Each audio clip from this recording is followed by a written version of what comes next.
وقفے کے بعد کیپٹل ٹاک میں دوبارہ خوش آمدید۔ وقفے سے پہلے سینیٹر حافظ حمداللہ صاحب اور وسیم اختر صاحب بلوچستان کا ذکر کر رہے تھے، اور حافظ حمداللہ صاحب آپ کو بتا رہے تھے کہ جو بلوچستان کی انسرجنسی ہے اور جو خیبر پختونخوا کی انسرجنسی ہے، فرق ہے اس میں، فرق تو ہے، لیکن خیبر پختونخوا ہو، وزیرستان ہو یا بلوچستان ہو، پاکستان کا ایک نوجوان جب اپنی ہی ریاست کے خلاف ہتھیار اٹھاتا ہے تو وجوہات مختلف نہیں ہوتی، وجوہات کافی ملتی جلتی ہیں۔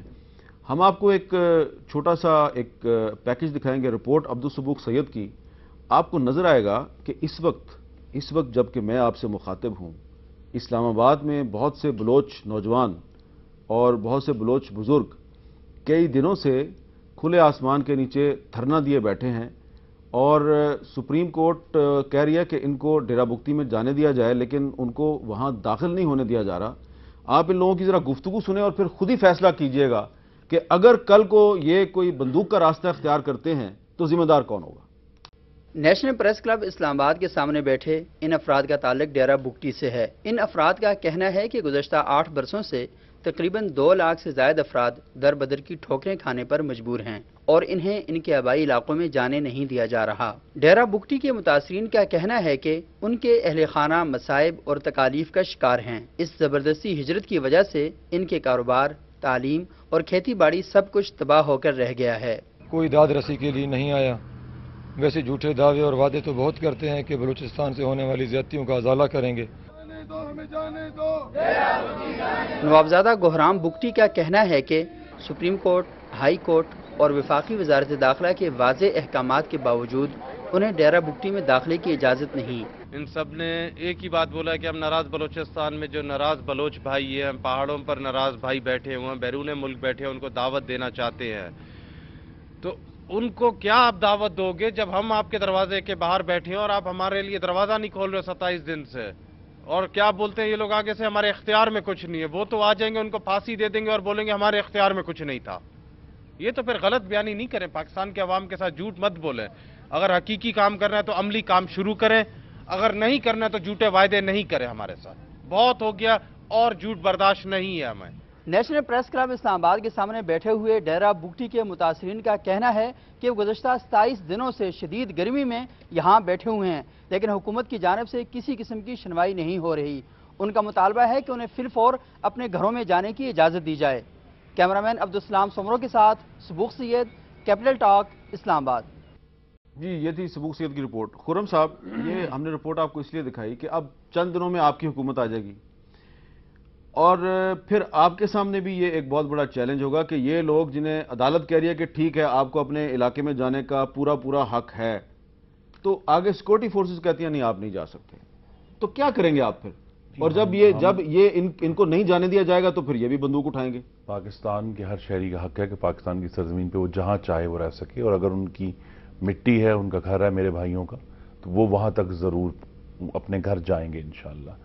امیر صاحب، اصل میں معاملہ یہ ہے کہ بلوچستان میں بھی اور خیبر پختونخوا میں اور قبائلی علاقوں میں ایک فیکٹر جو جس شورش، ایک تو ہم کہتے ہیں نا کہ لوگوں نے ہتھیار اٹھائے ہوئے ہیں اور خود کش حملے ہو رہے ہیں، لیکن ایک بہت گہرا فیکٹر جو ہے جس پہ ہم گفتگو کرنی چاہیے کہ وہاں کس قسم کے معاشی مفادات بہت سارے لوگوں کے، بشمول ہماری ایجنسیوں کے بھی اور وہاں جو سرکار کے لوگ بیٹھے ہیں ان کے بھی ہیں، اور وہ بھی ایک بہت بڑی رکاوٹ ہے ان مسائل کے حل میں، قبائلی علاقوں میں بھی اور بلوچستان میں بھی۔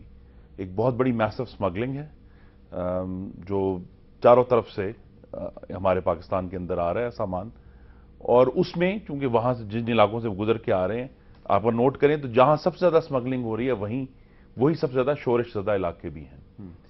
تو وہاں جب ہم کہتے ہیں کہ ریاست کی عملداری قائم کرنی ہے تو یہ نہیں ہے کہ آپ نے صرف بندوقیں لے کے جانا ہے، ریاست نے اپنی جو زمینی خود مختاری اس کا بھی دفاع کرنا ہے اور سمگلنگ کے معاملے کو بھی حل کرنا ہے۔ لیکن ساتھ ہی ہمیں یاد رکھنا چاہیے جب ڈسکشن اس سے پہلے ہوئی کہ ہم نے جب مذاکرات کرنے ہیں طالبان سے، اور جو بلوچستان میں بھی لوگ بیٹھے ہیں، یہ یاد رکھنا چاہیے کہ امریکہ کی افغانستان میں موجودگی یا ڈرون حملے 50,000 پاکستانیوں کو شہید کرنے کی وجہ نہیں بن سکتے۔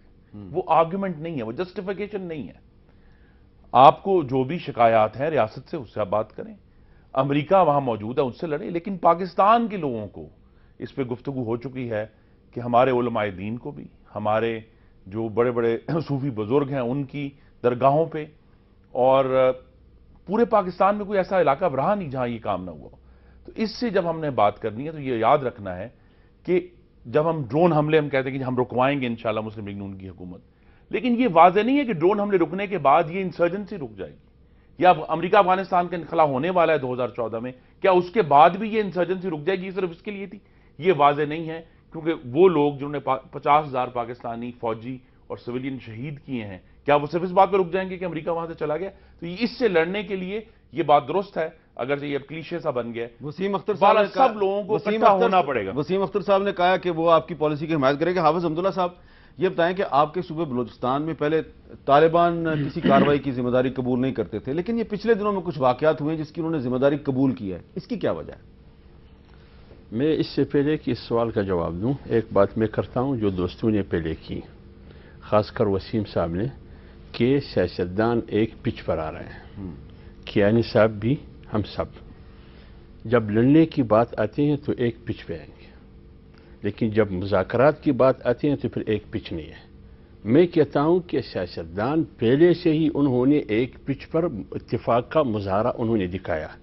8 اکتوبر میں آپ کو یاد ہے جوائنٹ سیشن کی متفقہ قرارداد، اس کے بعد 2 متفقہ قراردادیں، الیکشن سے پہلے جو نمائندہ جرگہ بھی تھا میاں صاحب والے بھی تھے، اس میں آل پارٹیز کانفرنس اس کا اعلامیہ، اس سے پہلے NP کا، یہ تمام چیزیں تمام سیاستدانوں کے اتفاق سے سب کچھ ہوا۔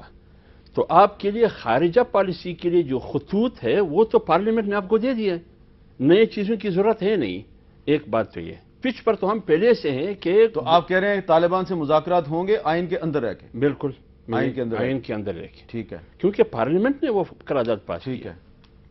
تو وہ تو پہلے سیز فائر کے جب مذاکرات، معاملہ تو یہی ہے، سیز فائر ہونا چاہیے۔ ابھی بات کرتا ہوں اس کا، اور یہ بھی واضح نہیں ہے کہ ان کی ڈیمانڈز کیا ہوں گی۔ نہیں، ان کی ڈیمانڈ میں آپ کو بتایا تو آپ مجھے ان کی موقع دیں۔ ڈیمانڈ ہے شریعت نافذ کریں، یعنی کہ خلافت قائم کریں، قبائلی علاقوں سے پورے ملک میں، ہاں قبائلی علاقوں سے فوج نکل جائے، ڈرون حملے بند کریں، دہشت گردی کے خلاف جنگ سے آپ علیحدگی اختیار کریں، اور جو طالبان کے لوگ گرفتار کیے ہیں ان کو رہا کریں۔ یہ ہیں ان کے مذاکرات جو آپ کو پورے کرنے پڑیں گے۔ جی تو بات ہے کہ پاکستان کی عوام نے جو ابھی چند 3 ہفتے ہونے والے ہیں، جو 4.5 کروڑ ووٹ ڈالے ہیں، وہ کس کے لیے ڈالے؟ انہیں آئین کی سربلندی کے لیے ووٹ لیکن آپ نے کہا تھا مذاکرات کریں گے۔ ہم کریں گے، ہم دیکھیں بات یہ ہے کہ یہ کاؤنٹر انسرجنسی کا رول ہے، حافظ صاحب جس بنیاد کے اوپر ہم چل رہے ہیں کہ پاکستان کے شہریوں کی جان و مال کی حفاظت کرنی ہے، اس کے لیے اگر مذاکرات کرنے تو ہم ضرور کریں۔ لیکن ایک ان کا پوائنٹ ویلڈ ہے کہ پہلے سیز فائر ہونا چاہیے۔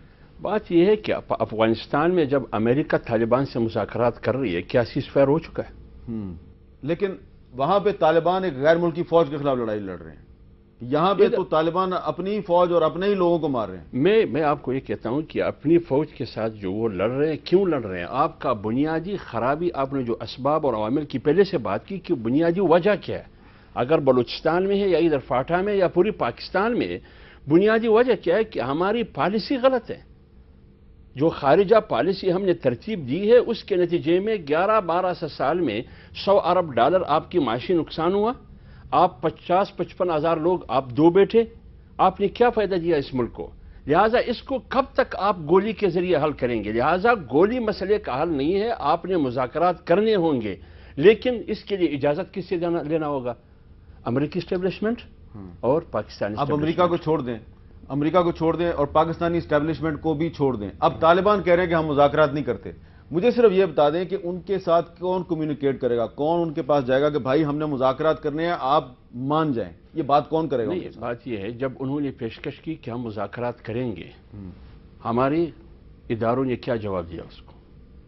یعنی 4 مہینے ہو گئے، 5 مہینے، جنوری میں انہوں نے پیشکش کی تھی یا فروری میں؟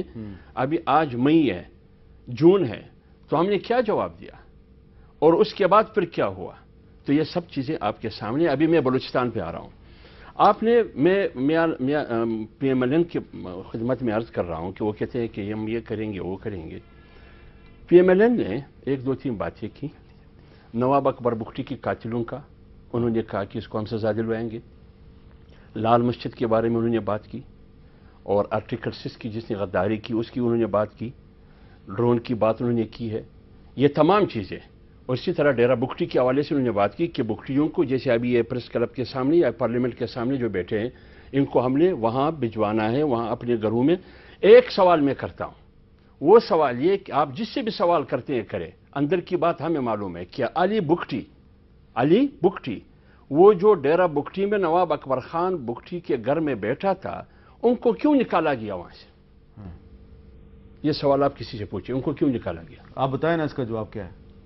نہیں، آپ پوچھیں پھر کہ ان کو کیوں نکالا گیا نا؟ چلیں، مجھے تو نہیں پتا کیوں نکالا گیا۔ ایسی منتخب جمہوری حکومت انشاءاللہ اب اپنے قریب آ رہی ہے جو یہ سارے سوال پوچھے گی۔ ٹھیک ہے، اب وسیم اختر صاحب، آپ نے کہہ رہے تھے کہ کراچی میں ٹارگٹ کلنگ دوبارہ شروع ہو گئی ہے، آپ کے ورکرز کو اغوا کیا جا رہا ہے، لیکن ساتھ ہی ساتھ ایک وکیل صاحب اور ان کے 2 بچوں کو بھی شہید کر دیا گیا۔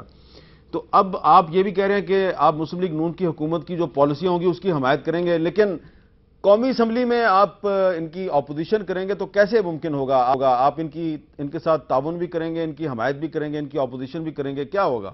تھوڑا سا آپ واضح کریں گے۔ دیکھیں حامد صاحب، جہاں تک اپوزیشن میں بیٹھنے کا تعلق ہے، یہ جمہوریت کی خوبی ہے کہ ایک ٹریجری بینچز ہوتی ہیں، ایک اپوزیشن ہوتی ہے، ماضی میں بھی رہا ہے، اور اپوزیشن میں رہتے ہوئے بھی اچھے کام کیے جا سکتے ہیں۔ ضروری نہیں ہے کہ ہم ان کے کام میں مداخلت کریں گے، اچھے کام کو سراہیں گے، جہاں ہم سمجھیں گے کہ غلط پالیسی ہے اس پہ بالکل آواز اٹھائیں گے۔ یہ تو ہو گیا اپوزیشن کا کردار۔ مگر میں یہاں تھوڑی سی اور بات کروں گا۔ دیکھیں، ایک ہوتی ہے داخلہ پالیسی، ایک ہوتی ہے خارجہ پالیسی۔ اب جو داخلہ پالیسی ہے وہ ہم نے خود دیکھنی ہے، دیکھنی تو خارجہ پالیسی بھی ہے، مگر ہماری باؤنڈریز کے اندر یہ انسرجنسی ہے، جو بھی ایلیمنٹ ہے ہماری باؤنڈریز کے اندر ہے۔ ہم 7 دفعہ بات چیت کا موقع دے چکے ہیں۔ ڈیٹرنٹ ڈائیلاگ ڈیولپمنٹ کا بھی آپ نے فارمولا سنا ہوگا، مگر ان سے کیسے بات کی جائے جو مسلسل لگاتار ہمارے 50,000 لوگوں کو مار چکا ہے، فوجیوں کی گردنیں کاٹ چکا ہے، روز مار رہا ہے، آج بھی مارے، کل بھی مارے تھے۔ تو اب آپ کب تک یہ برداشت کرتے رہو گے اور اس آسرے پہ بیٹھو گے کہ ہم مل کے بیٹھ کے ٹیبل پہ باتیں کریں؟ تو مجھے یہ سمجھ میں آ نہیں رہی بات کہ یہ آگے کیسے ہوگا۔ اگر ہم ایک پیج پہ آ جائیں، اگر ہم متفق ہو جائیں کہ ہم نے اپنے گھر کی دہشت گردی جو ہے وہ روکنی ہے، ڈائیلاگ کے لیے میں بھی ہوں، میں بھی چاہوں گا ڈائیلاگ ہو جائے کانسٹیٹیوشن میں رہتے ہوئے، ہتھیار پھینک کے، سیز فائر کر کے، بالکل کرنا چاہیے ڈائیلاگ۔ مگر جب نہیں ہوگا تو بھائی یہ مرتے رہیں گے لوگ۔ مارنا ہے امریکہ کو مارو، جا کے نیو یارک پہ مارو، بم بلاسٹ کرو، یہاں ہمارے بچوں کو کیوں مار رہے ہو؟ آپ بھول گئے نیو یارک میں بھی مسلمان رہتے ہیں، ان سے لڑو۔ آپ کیوں انسائٹ کر رہے ہیں کہ نیو یارک پہ جا کے بم مارو؟ وہاں پہ بھی مسلمان ہیں، وہاں پہ بھی بے گناہ غیر مسلم ہیں، بے گناہ غیر مسلم کو مارنا بھی غلط ہے۔ ان کی بالکل، اگر ان کی دشمنی کسی سے ہے امریکہ سے تو امریکہ کو مارو نا، میرا تو یہ مطلب ہے۔ چلیں ٹھیک ہے، شہر میں نہیں، جو امریکن فوجی ہے اس کو مارو، ہمارے فوجیوں کیوں مارو؟ اچھا، مجھے یہاں پہ آپ کہہ رہے ہیں کہ آئین کے اندر ہے کہ ان سے مدد ہونے چاہیے، تو آئین کے اندر ہے کہ مذاکرات کیسے ہوں گے؟ یہ اسد قیصر صاحب سے پوچھیں گے، کیونکہ وہ براہ راست اس علاقے میں بیٹھے ہوئے ہیں جو کہ اس پوری جنگ میں فرنٹ لائن کہا جاتا ہے اور جہاں پہ سب سے زیادہ نقصان ہوا ہے۔ وقفے کے بعد اسد قیصر صاحب سے بات کرتے ہیں۔